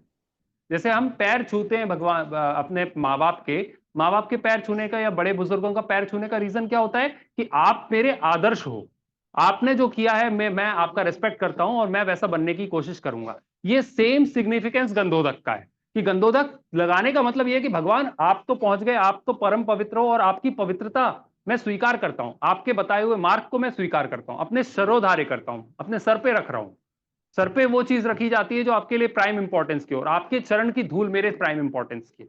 ये एस्टैब्लिश करने के लिए गंधोदक लगाया जाता है। तो उसका इंपॉर्टेंस समझेंगे, ये नहीं सोचेंगे कि सिद्ध चक्र में मैना सुंदरी ने लगाया था और उससे उनका कोढ़ धुल गया था इसलिए हमें गंधोदक लगाना है कि हमारी जो डिसीजेस हैं वो चली जाएंगी। अगर आप इस तरीके से सोच के लगाओगे तो आप जैन धर्म में जो आगम में जो बात कही गई है उसको नहीं मान रहे हो।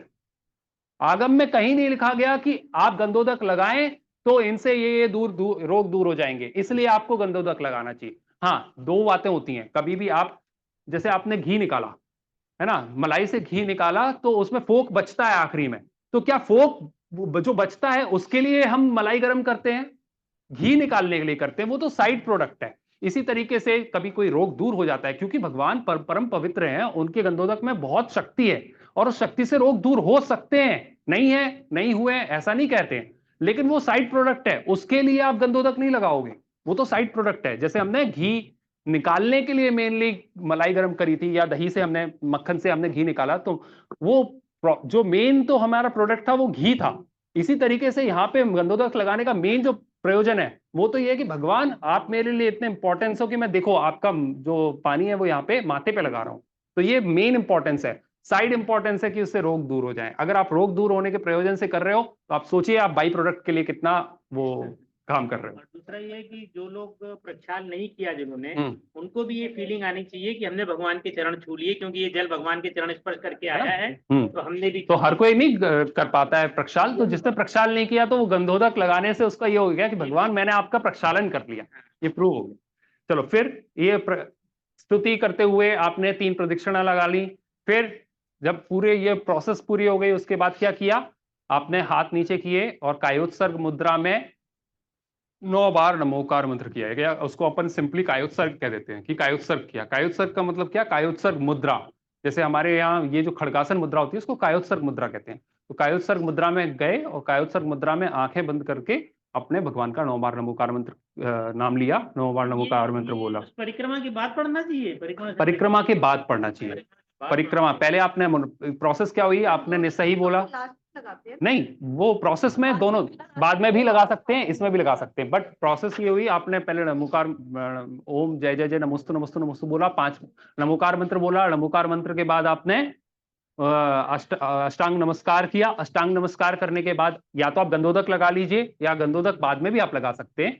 आप पहले 3 बार परिक्रमा दीजिए। 3 बार परिक्रमा करते समय कोई स्तुति या पाठ जो आपके भावों को निर्मल करे, जो आपको याद हो, या अगर आपको याद नहीं है तो मोबाइल से या किताब से जो आपके पास उपलब्ध हो वो पाठ पढ़ना चाहिए। ठीक है ना? तो आप पाठ पढ़ते हुए आपने 3 बार परिक्रमा। हाँ, जैसे अपन क्या करते हैं जब गंधोदक लगाते हैं तो उसको नमस्कार नहीं करना चाहिए, क्योंकि आप सिर नीचे झुकाओगे तो जो गंधोदक है वो टच हो जाएगा जमीन से। तो या तो वेट करिए, अगर बहुत सारी प्रतिमाएं हैं, वेदियां हैं, तो आप वेट करें, आपने लगा लिया है, ये तो लास्ट में लगती है उसके बाद, क्योंकि नीचे नहीं करना चाहिए गठबंधन। समझ में आ गया? गंदोदक लगा के फिर आप अष्टांग नमस्कार करोगे तो वो सर आपका नीचे झुक रहा है और पहले गंदोदक लगाया हुआ तो वो जमीन पे टच होगा, तो वो फिर अभिनय होगी गंदोदक की। देखिए सोचिए हमारी हर क्रिया में कितना ज्यादा विवेक हर जगह पे है। अगर हम विवेक से काम नहीं करेंगे तो हर जगह जहां पुण्य बंधना चाहिए वहां पाप का बंध करेंगे। तो पूरे जैन दर्शन में सिर्फ एक वो वही सच्चा जैनी, जागृत प्रज्ञा छैनी, जिसकी प्रज्ञा छैनी, जिसकी इंटेलेक्ट, जिसका विजडम, जिसका विवेक जागृत है, वही जैनी है। उसके अलावा कोई जैनी नहीं। तो हम जब मंदिर में आए, जब यहाँ पे कोई कार्यक्रम हो रहा हो, हर चीज में हमारा विवेक जागृत होना चाहिए कि कहाँ पे भगवान की अभिनय, तो देव शास्त्र गुरु की कहीं अभिनय तो नहीं हो रही है, कहीं पे कोई हिंसा तो नहीं हो रही है। ये सारी चीजें ख्याल में रखते हुए हमें सारी अपनी एक्टिविटीज करनी चाहिए। चलिए ये पूरी प्रोसेस हो गई। क्या चीज? हाँ देखिए हो सकता है, लेकिन वैसे हम जब मैं जैन ग्रंथों की बात नहीं कर रहा, हम जब पढ़ते थे बोर्ड के लिए तैयारी करते थे, और जब हम उसमें जैनों में पढ़ते थे श्वेतांबरों और दिगंबरों में अंतर क्या है, तो उसमें एक पॉइंट लिखा रहता था कि श्वेतांबर खड़े होकर पूजन करते हैं, सॉरी दिगंबर खड़े होकर पूजन करते हैं और श्वेतांबर बैठ के पूजन करते हैं। ये डिफरेंस हमारी एनसीईआरटी वगैरह की बुक्स में दिया हुआ है। तो मेरे को समझ में नहीं आता था कि हमारे यहाँ आगम में तो ऐसा लिखा नहीं है, बट इसका कहीं ना कहीं वो होगा जो मेरे को नहीं पता है। हमारे यहाँ ये कहा गया है शक्तिम अनुतिक्रम्य, मतलब हमारी शक्ति में अगर हम खड़े होकर पूजन भक्ति विधान कर सकते हैं तो हमें वो करना चाहिए। ये विधि है। विधि ये है कि सबसे पहले आपको सबसे ऊंचा उठने का उपदेश दिया जाता है। जैसे सबसे पहले बोला जाएगा मुनि बन जाओ, सबसे पहले बोला जाएगा घर गृहस्थी छोड़ दो, आरिका बन जाओ। अगर आप मुनि और आरिका नहीं बन सकते तो बोलेंगे चलो कोई बात नहीं, नहीं बन सकते कोई बात नहीं, प्रतिमा ले लो। नहीं ले सकते कोई बात नहीं, घर पे बैठ के जितना हो सकता है ये त्याग कर दो। वो भी नहीं कर सकते तो इतना कर लो, इतना भी नहीं कर सकते तो इतना कर लो। तो सबसे पहले ऊंचा जो सबसे पहले जो उपदेश दिया जाएगा वो यही दिया जाएगा, खड़े होके पूरा करिए, खड़े होके दर्शन करिए, खड़े होके आप 9 बार नमोकार मंत्र पढ़िए, खड़े होके हो सके तो पूजन करिए। नहीं कर सकते हो, आपकी आप सामर्थ्य नहीं है, शरीर की सामर्थ्य नहीं है, तो आप बैठ के भी कर सकते हो, वो भी विधान है, बट सेकंड पर प्रायोरिटी पे रहेगा। टॉप प्रायोरिटी यही रहेगी कि आप खड़े होके करिए। ठीक है। निश्चयी का अर्थ क्या है? सारे सांसारिक कार्यों का मैं त्याग करता हूं। फिर मंदिर जी में घंटा क्यों बजाते हैं? ये मंगल ध्वनि का प्रतीक है और इससे हमारे मानसिक प्रदूषण दूर हो जाते हैं, डिस्कस कर चुके हैं। तिलक क्यों लगाना? इसके बाद आपने गंधोदक लगा लिया, गंधोदक के बाद अच्छा गंधोदक लगाते समय भी ध्यान रखना सामग्री दर्शन करते समय ओम जय जय जय नमोस्तु नमोस्तु नमोस्तु बोल के जब आपने नमोकार मंत्र पढ़ा, उसी समय आप सामग्री, एक चीज का ख्याल रखना चाहिए, हम लोगों में भी बहुत सारे लोगों में ऐसा हम नहीं करते हैं, मंदिर कभी खाली हाथ नहीं आना चाहिए। क्योंकि आप किसी रिलेटिव से मिलने जाते हो, कभी शादी ब्याह में जाते हो, कभी खाली हाथ नहीं जाते, कुछ ना कुछ लेके जाते हो। अब हमारे यहाँ कुछ ना कुछ नहीं है कि हम केला फल दूध वगैरह कुछ लेके आएंगे भगवान के पास चढ़वा देंगे। हमारे पास शुद्धि हुई अष्टद्रव्य है, सामग्री है जो हम चढ़ाते हैं मंदिर में, वो हमें घर से लेके आना चाहिए। अगर कई जगह मंदिरों में ऐसा रहता है कि अगर हमारी व्यवस्था नहीं है तो मंदिर में धुल के रखा हुआ रहता है, आप जाके शुद्ध धुला हुआ सामग्री चढ़ाएं और सामग्री चढ़ाते हुए ही दर्शन करें। अगर कभी नहीं भी है तो उसका निर्माल्य का दोष लगता है। आपको मंदिर, मान लीजिए आपने मंदिर में कुछ, उसमें आपको मंदिर में कुछ पैसे डालने चाहिए ताकि आपको निर्माल्य का दोष ना लगे। मंदिर की प्रॉपर्टी है या मंदिर का कुछ खरीदा हुआ है और आप उसको चढ़ा दे रहे हो, जैसे आपने गोला चढ़ा दिया और आपने कुछ उसमें दान नहीं दिया, आप घर से गोला लेके आए, दैट्स ओके। अगर घर से नहीं लेके आए, मंदिर में आपको प्रोवाइड किया गया और आपने उसको चढ़ा दिया और उसके बदले में आपने कुछ दान राशि उसमें नहीं दी, तो निर्माल्य का दोष लग गया। तो ये ख्याल रखना चाहिए कि आपको खाली हाथ मंदिर से नहीं आना चाहिए, और अगर बन जाए तो आपको कुछ ना कुछ गोलक में डालना चाहिए। ठीक है। इसके बाद आपने गंधोदक लगा लिए। एक खास बात, गंधोदक, आप वही वाली बात है कि गंधोदक का आदर कब, मान सम्मान कब होगा? पहले आप हाथ धोएंगे, फिर गंधोदक में हाथ डालेंगे। कैसे डालना चाहिए? केवल 2 उंगलियां, आगे की 2 उंगलियों के थ्रू इतना डालिए और इतना डालिए, इतना ही सफिशिएंट है। आपको हाथ में नहीं, चम्मच नहीं, हमारे यहाँ दोनों विधि हैं। इसका कारण ये है कि हम सबसे पहले हाथ धुला होता है ना, जैसे हम मान लीजिए पहले किसी ने गंधोदक में हाथ डाला था, उसने गंधोदक लगाने के बाद पहले जल में डाला हाथ, तो उसके हाथ शुद्ध हो गए। अब मैं आया, मैंने सबसे पहले अपने हाथ धोए, मेरे हाथ गंदे होंगे, मैंने सबसे पहले जल में हाथ डाला, जल में हाथ डालने से मेरे हाथ की ये 2 उंगलियां पवित्र हैं। उसके बाद मैंने गंधोदक में डाली, गंधोदक को अपने माथे पे डाला, अब मेरा हाथ अपवित्र हो गया। इसके बाद मैं जल में डाल रहा हूँ, तो गंधोदक तो शुद्ध रहा ना। इसलिए ये कई जगह कहा जाता है कि गंधोदक में हाथ नहीं डालना चाहिए, लेकिन उसका मुझे लॉजिक इसलिए समझ में नहीं आया कि गंधोदक में हाथ डालने के पहले और बाद में, दोनों बाद जल में हाथ डालना कंपलसरी है।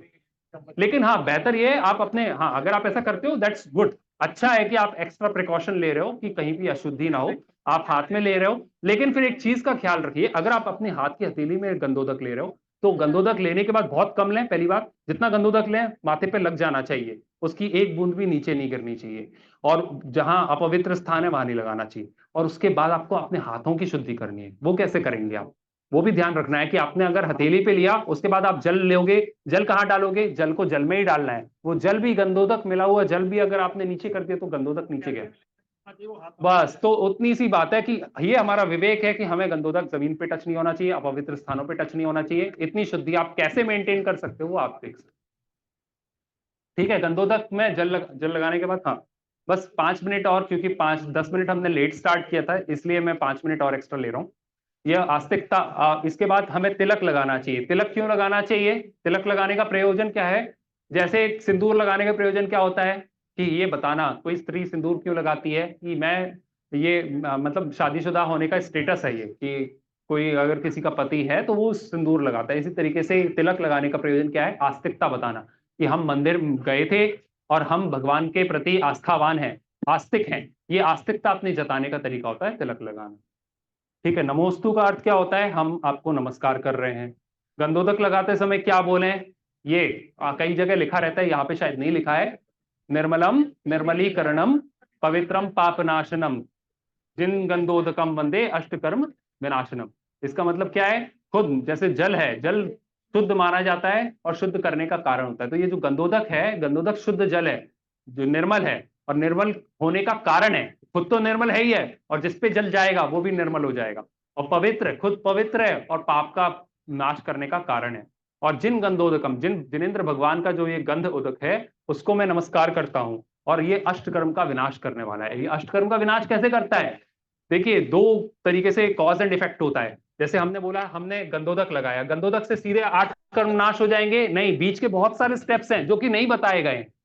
गंदोदक लगाने से 8 कर्मों का नाश हो जाता है, सिद्ध चक्र का पाठ करने से कोढ़ दूर हो जाता है। ये डायरेक्ट बोले जाते हैं बट डायरेक्ट नहीं है, ये बीच में बहुत सारे स्टेप्स हैं, वो स्टेप्स बताए नहीं गए। हम मानते हैं कि ये करेंगे और ऐसा हो जाएगा, ऐसा नहीं है। गंदोदक लगाओगे तो 8 कर्म कैसे नाशेंगे, गंदोदक लगाओगे तो आपकी आस्था बढ़ेगी। आस्था बढ़ेगी कि ये भगवान हमारे सर माथे पे हैं, उनके उनके उनकी आस्था बढ़ेगी तो उनके ये जो पाठशाला हो रही है या जो स्वाध्याय के लिए ग्रंथ रखे हुए हैं इनका हम स्वाध्याय करना शुरू करेंगे। स्वाध्याय करेंगे तो हम, और हमारा श्रद्धान बढ़ेगा, हमारी समझ बढ़ेगी और हम अपनी आत्मा के निकट जाते जाएंगे। और जैसे जैसे ये रास्ते पे चलेंगे तो एक दिन ऐसा आएगा कि हमारे अष्टकर्म दूर हो जाएंगे। तो पहला आपको कारण वो बताया, कॉज बताया, लास्ट इफेक्ट बता दिया। आपको बीच में कड़ी जोड़नी है। ऐसा मत समझिए कि डायरेक्ट गंदोदक लगाएंगे और ये प्रॉब्लम होती है। यहाँ तो लिखा हुआ है कि 8 गंदोदक लगाया और 8 कर्म नाश हो जाते हैं, तो फिर हमारे क्यों नहीं हुए आज तक? क्योंकि भैया प्रोसेस है, आपने प्रोसेस के बीच के स्टेप्स को फॉलो नहीं किया। ठीक है ना। गवासन मुद्रा के बारे में, मुनि महाराज, श्राविकाएं और महिलाएं गवासन मुद्रा में दर्शन करती हैं। 3 प्रदक्षिणा क्यों देनी चाहिए? अब 3 के बारे में जो हमने डिस्कस करा था, मन वचन काया के कारण 3 प्रदक्षिणा देनी चाहिए। और क्या रीजन है? हाँ, है ना। दूसरा कृत, पहला मन वचन काया, दूसरा कृत कारित अनुमोदना के कारण, और तीसरा है समरंभ, समारंभ और आरंभ का त्याग पूर्वक। अब ये 3 वर्ड्स क्या हैं, फिर से थोड़ा से डिफिकल्ट है और ये नया टॉपिक है, मैं शॉर्ट में करूंगा। समरंभ, समारंभ और आरंभ क्या होती हैं? ये तीन चीजें, समरंभ, समारंभ और आरंभ क्या है? समरंभ मतलब होता है प्लानिंग, किसी भी चीज की आप प्लानिंग, कोई भी काम करना है, दुनिया का कोई काम होगा 3 स्टेप्स में होगा। पहले होगी प्लानिंग। प्लानिंग क्या होता है? Mental exercise, thought activity. Planning करने के बाद आप वो कैसे आपको एक्टिविटी करनी है, उसके लिए क्या चीजें रिक्वायर्ड हैं, कंपोनेंट्स रिक्वायर्ड हैं, इक्विपमेंट्स रिक्वायर्ड हैं, वो आप सारी चीजें जुटाओगे। तो प्लानिंग करने के बाद जो चीजें आपकी रिक्वायर्ड चीजें उनको जुटाने का काम हो गया समारंभ। समरंभ मतलब प्लानिंग, समारंभ मतलब सारे इंग्रेडिएंट्स, इक्विपमेंट्स को जुटाने का काम, और आरंभ मतलब एक्चुअली आप वो एक्टिविटी स्टार्ट करते हो। जैसे कुछ खाना बनाना है, पहले आपने प्लान किया कि ये बनाना है, वो बनाना है, वो बनाना है, उसके बाद क्या क्या चीजें मुझे रिक्वायर्ड होंगी, वो सारा समारंभ। और जब आपने सारी चीजें जुटा ली, फिर एक्चुअली आपने फिर कढ़ाई चढ़ाई और फिर तेल डाल के फिर आपने वो प्रोसेस करी, तो वो हो गया आरंभ। तो ये 3 तरीके से कोई भी एक्टिविटी होती है, 3 तरीके से सारे पाप होते हैं। तो जब हम 3 प्रदक्षिणा देते हैं तो वो ये इसका प्रतीक है कि मैं सारे पापों को संभ्रम समारंभ आरंभ पूर्वक सारे पापों को छोड़ता हूं। मैं अब किसी भी गलत एक्टिविटी की प्लानिंग भी छोड़ता हूं, उसके लिए इक्विपमेंट जुटाना छोड़ता हूं और उसके एग्जीक्यूशन छोड़ता हूं, सारे स्टेप्स को मैं छोड़ देता हूं। और क्या है, रत्नत्रय की प्राप्ति के लिए सम्यक दर्शन, रत्नत्रय क्या है, सम्यक दर्शन, सम्यक ज्ञान और सम्यक चारित्र, यही मोक्ष मार्ग है। सम्यक दर्शन, सम्यक ज्ञान, सम्यक चारित्र, तीनों को जोड़ दें तो रत्नत्रय ही मोक्ष मार्ग है, इसी से मोक्ष प्राप्त होता है। तो जब हम 3 चक्कर चारित्र की प्राप्ति के लिए 3 चक्कर लगा रहे हैं। और क्या है, बहुमान विनय का प्रतीक है, क्योंकि बहुवचन है। बहुवचन मतलब इनफाइनाइट टाइम, बहुमान जितना जितना हम बता नहीं सकते, भगवान मैं तो आपके अनंत चक्कर लगाना चाहता हूं, पर इतनी सामर्थ्य नहीं, इतना टाइम नहीं, इसलिए 3 लगा रहा हूं, बट आप 3 को असंख्य समझना। तो इस तरीके से 3 का मतलब क्योंकि असंख्य होता है, इसलिए हम 3 चक्कर, 3 प्रतिक्रमा। हाँ, अब नहीं, ये कंप्लीट करेंगे, बहुत छोटा सा टॉपिक है, किस प्रकार मंदिर नहीं जाना। ये 2 टॉपिक्स आज के कंप्लीट हो गए। मंदिर कब क्यों जाना, पहली चीज, और मंदिर कैसे जाना, मंदिर आने की विधि। अब एक लास्ट टॉपिक रह गया है कि मंदिर में क्या नहीं करना, या क्या नहीं, क्या क्या चीजें पाप बंध का कारण। जल्दी जल्दी इनको एक्सपेंड नहीं करेंगे, बहुत सिंपल है। पहला चीज, खाली हाथ नहीं जाना, डिस्कस कर चुके हैं। कुछ लेके जाना, नहीं तो निर्माल्य का दोष लगता है। दूसरी, झूठे मुंह नहीं जाना। झूठे मुंह नहीं जाना मतलब क्या, याद रखना, वैसे वाटर कूलर है, कोशिश ये करना चाहिए कि आप जब मंदिर आने के लिए चले घर से तो कुल्ला कर ले। हमेशा ध्यान रखें, कोई भी मुंह में टेस्ट नहीं आना चाहिए, है ना, झूठे मुंह नहीं जाना है। अपवित्र वस्त्र पहनकर नहीं जाना। अपवित्र वस्त्र मतलब क्या, ये चीज थोड़ी सी हम 1 मिनट में एक्सप्लेन करूंगा, बहुत जरूरी है।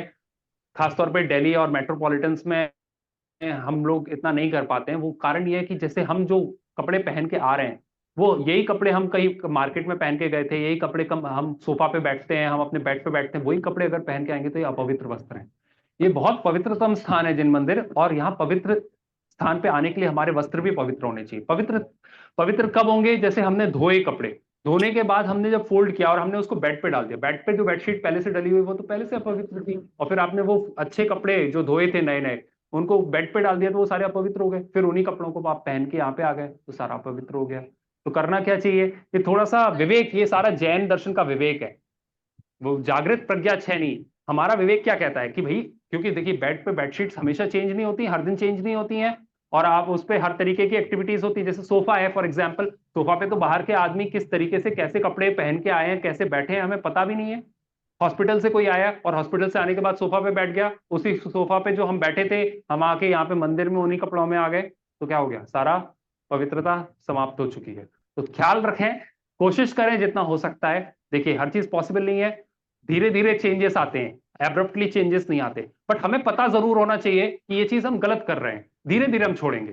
तो क्या गलत, हाँ, तो गाड़ी और स्कूटर पे कोशिश करनी चाहिए। देखिए पहली चीज, लेदर सीट्स या लेदर के सीट्स गाड़ी में हो तो चेंज करवा लीजिए।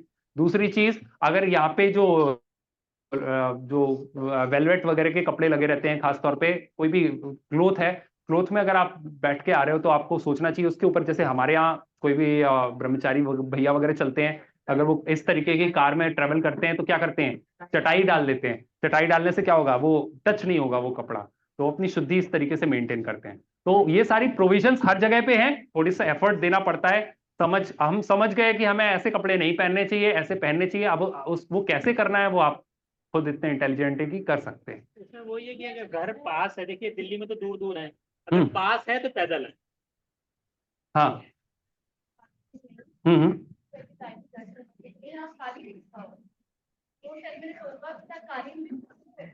हाँ, नहीं, कालीन शुद्ध नहीं होता, उसमें ये बात है। उसमें पिछली बार बात हुई थी, ये सारी चीजें, कालीन मंदिर के अंदर नहीं होना चाहिए, कालीन बाहर तक है तो ठीक है, कोई बात नहीं है। आप बाहर कालीन में, जैसे कालीन में आपके पैर टच हो रहे हैं, आपके कपड़े टच नहीं होने चाहिए, कपड़े टच नहीं होने चाहिए। आप जैसे साड़ी पहने हैं या तो आपको ध्यान रखना चाहिए कि आपकी साड़ी कालीन में टच ना हो, क्योंकि कालीन तो अशुद्ध हो रहा है, ठीक है। और अगर आप कालीन, हाँ, ना बिछाएं तो अच्छा है, बट वो है कि या तो आप कालीन पहले 10 लक्षणों के पहले धुला हुआ कालीन है, अगर धो के आप बिछा रहे हो देन इट्स ओके। वो सारी चीजें विवेक की हैं कि हम कहाँ से कालीन मंगवा रहे हैं, वो धो के दे रहा है नहीं दे रहा है, ये सारी चीजें मैनेजमेंट की हैं। बट शुद्धता है, शुद्धता के लिए अच्छा तो ये रहेगा कि कालीन ना हो, पॉसिबल है तो। हाँ, चटाई, और अंदर तो खास तौर पे, जैसे कई बार सर्दियां होती हैं, अब सर्दियों में खड़े होने में जमीन पे प्रॉब्लम हो रही है, तो हमें चटाई अगर डालनी है तो चटाई कौन सी डालनी चाहिए जो शुद्ध रहे? तो हाँ, तो वो वाली चटाइयाँ पिछली बार। हाँ, उसके लिए व्हीकल से अगर आप उसमें जैसे ज्यादातर आजकल लेदरेट सीट्स आती है, बेस्ट है। लेदरेट सीट्स तो खराब ही नहीं होती हैं, पीयू लेदर आता है। अगर लेदर सीट्स है तो आप लेदरेट में कन्वर्ट करवा लीजिए। अगर आपकी क्लोथ सीट्स हैं, क्लोथ सीट्स को भी मैं बोलूंगा लेदरेट में कन्वर्ट करवा लीजिए। अगर आप कन्वर्ट नहीं करवा सकते या चेंज नहीं करवाना चाहते हो सीट्स को इंटीरियर के कारण, तो आप उस पर एक छोटी सी चटाई डाल दीजिए। छोटी सी चटाई डालने के बाद आप बैठ सकते हो उस पर और आके तो ये शुद्धता की बातें हैं। तो ये क्योंकि देखिए हमारे यहाँ तो जैसे जो महिलाओं के लिए अपवित्रता के जो दिन होते हैं उन दिनों मंदिर नहीं आना चाहिए होता। लेकिन अगर हम वही जैसे मान लीजिए कार की उन्हीं सीट्स पे पहले बैठते हैं और उन्हीं सीट्स पे बाद में बैठ के आ गए, तो फिर शुद्धता कैसे रहेगी? वो तो रहेगी ही नहीं ना। तो ये तो कॉमन सेंस है। एक्चुअली क्या हमें बहुत ज्यादा जोर इन चीजों पे देके धर्म से पीछे हटने की बजाय अपने मन में शुद्धता के प्रति जागरूक रह के धर्म करते रहे, वो ज्यादा अच्छा है। वो बिल्कुल सही है अंकल, के अंकल का जो बात है, बिल्कुल बिल्कुल, मैं बिल्कुल अंकल की बात से बिल्कुल अग्री करता हूँ। ये सारी बातें डिस्कस करने का ये मतलब नहीं है कि अब ये इतनी शुद्धता तो हम रख ही नहीं सकते तो मंदिर आना छोड़ दें, बिल्कुल गलत बात है। नहीं, मंदिर में हमने क्या बोला, मैंने पहले बोला था कि ये सारी चीजें हमें समझना जरूरी है, छूटेंगी धीरे धीरे। हमें पता होना चाहिए सही क्या गलत क्या। नहीं, कोई भी इसका मतलब ये नहीं कि आप अगर नहीं कर पा रहे हो तो आपको बंद कर देना चाहिए। बंद करने से तो अच्छा है कि आप करें, थोड़ा पाप के साथ, थोड़ा पाप का बंद होता है लेकिन करें।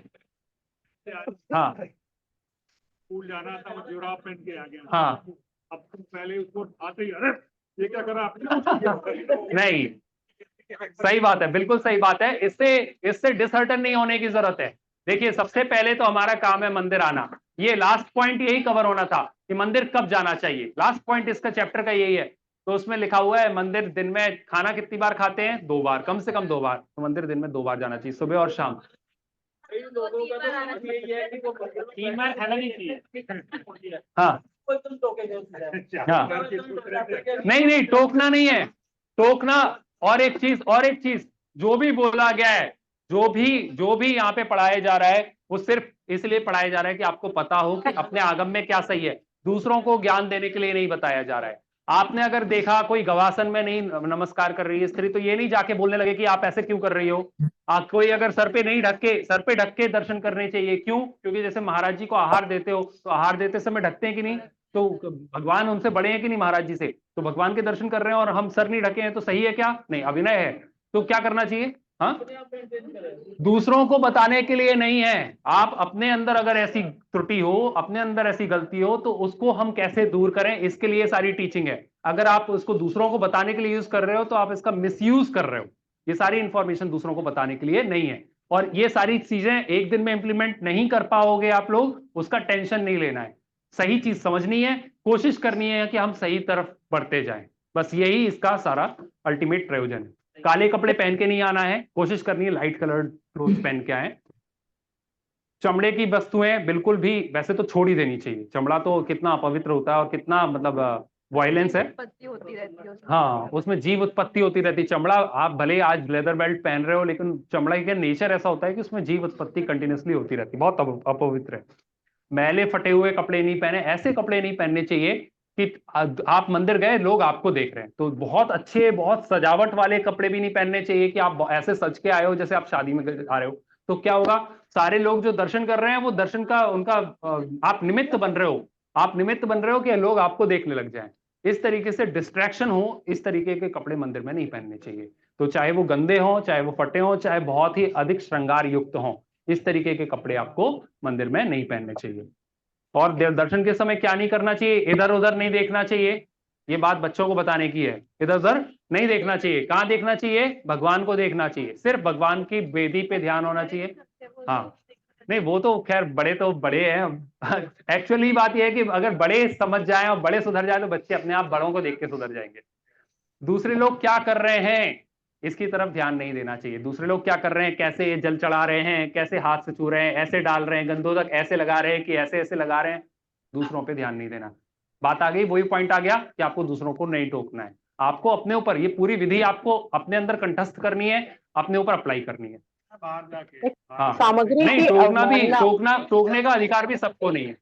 रोकने का भी अधिकार सबको नहीं है। मंदिर के ट्रस्टी, मंदिर के अध्यक्ष और महिला समाज के अध्यक्ष कुछ लोग हैं जो पावर की पोजीशंस में, जिनको हमने रिस्पॉन्सिबिलिटी दी है, वो बोले अच्छा लगता है। सब लोग बोलेंगे तो अच्छा नहीं लगता। बहुत प्यार से और बहुत प्यार से देखो, रिसेप्टिव होना चाहिए, बहुत पर्सनल लेवल पे ये ध्यान रखना चाहिए कि हम ऊपर तुम नीचे, तुम्हें इतना नहीं आता, ये सोच के हम बोलेंगे तो हमेशा गलत हो। ये बिल्कुल तरीका नहीं है बोलने का। बातें गप्पे नहीं लगाना। मंदिर में कहीं के भी बाहर निश्चय ही बोल दिया है, कहीं कोई बाहर आज किटी होनी है, आज क्या प्लान है, ये सारी डिस्कशन और किटी पार्टीज के मंदिर में करेंगे तो बहुत पाप का बंद है। आप सोच लीजिए, ये चीज तो नॉन नेगोशिएबल चीज है। इतना हम बेसिक विवेक विनय नहीं रखेंगे तो बच्चे क्या सीखेंगे हमसे। खाना पीना नहीं करना।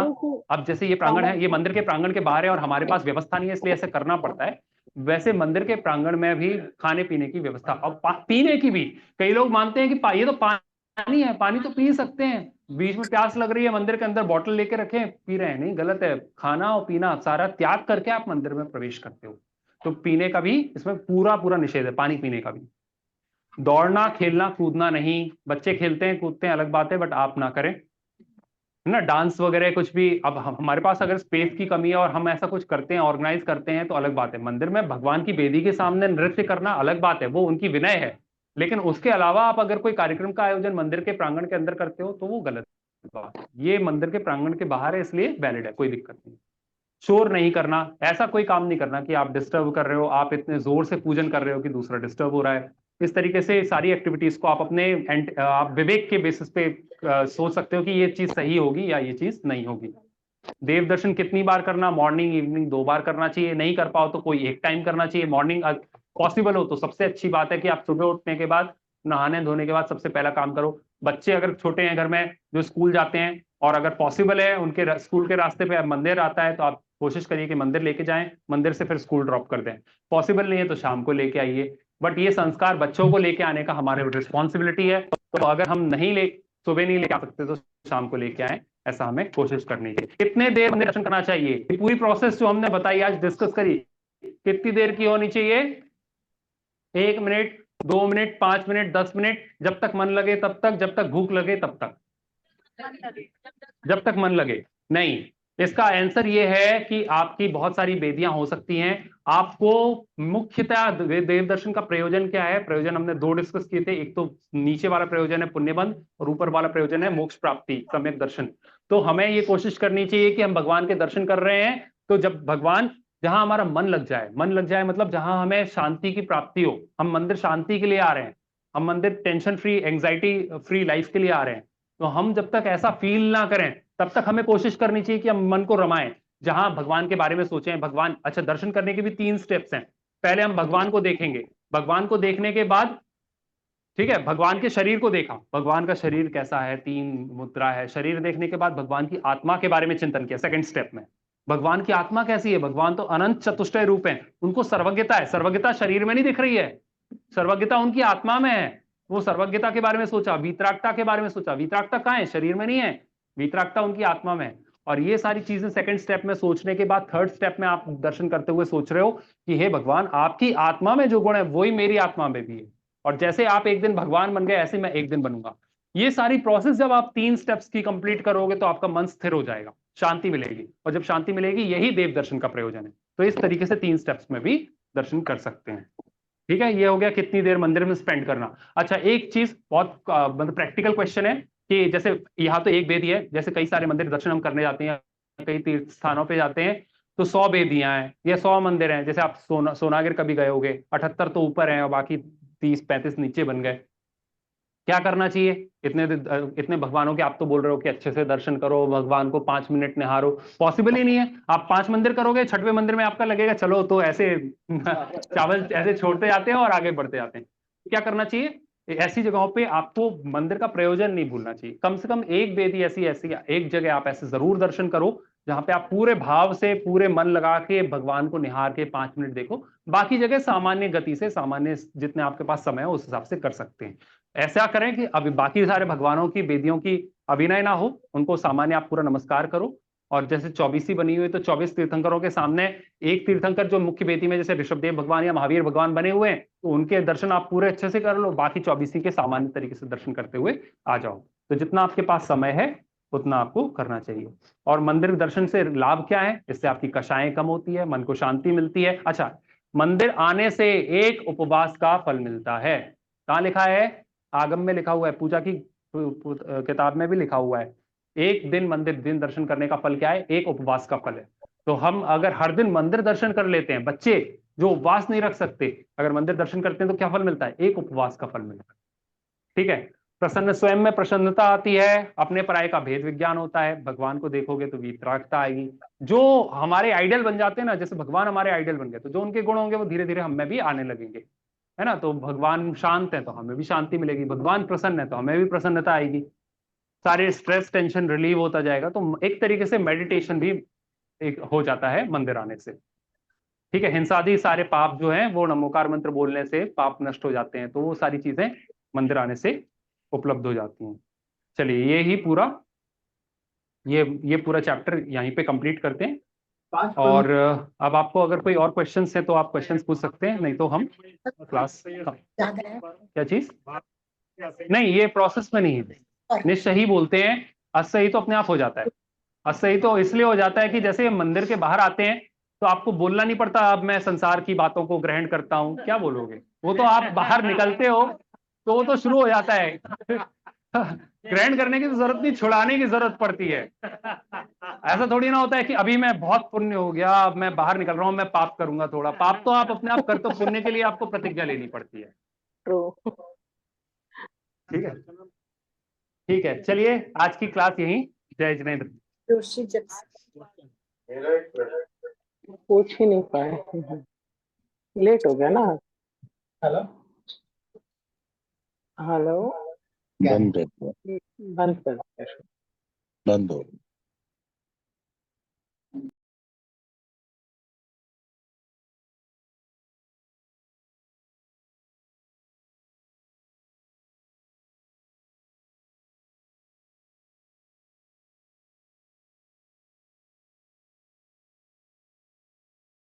अब बोलो।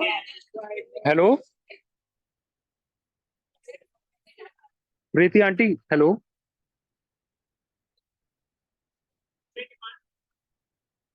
सब म्यूटेड ही